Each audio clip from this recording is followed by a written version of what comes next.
Hello viewers, welcome back to అన్నప్రసాద channel. ఎప్పుడు వినాయక చవితి వచ్చినా మనం రెగ్యులర్గా సున్నుండలు, మోదకాలు, జంతికలు, జీడిగెలు ఇలా ఆయనకి సమర్పిస్తూనే ఉంటాము. ఈసారి వినాయక చవితికి ఇలా స్పెషల్గా పాల తాలికల పాయసంతో నైవేద్యంగా స్వామికి సమర్పించుకుంటే మీ మనసులో ఉన్న కోరికలన్నీ నెరవేరుతాయి.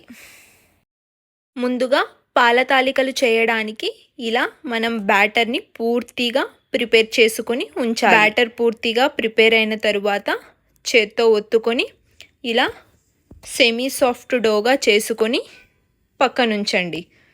తరువాత పాల తాలికలు ఒత్తడానికి మనం జంతికలు చేస్తాం కదా, అలాంటి మురుకుల గొట్టాన్ని తీసుకొని ఇలా వేడి వేడి పాలు మరుగుతున్నప్పుడు జంతికల గొట్టంతో పాల తాలికలను ఇలా ఒత్తుకుంటూ చేత్తో కట్ చేసుకుంటూ వేడి వేడి పాలల్లో 10 లేదా 15 నిమిషాల పాటు ఉడకనివ్వాలి.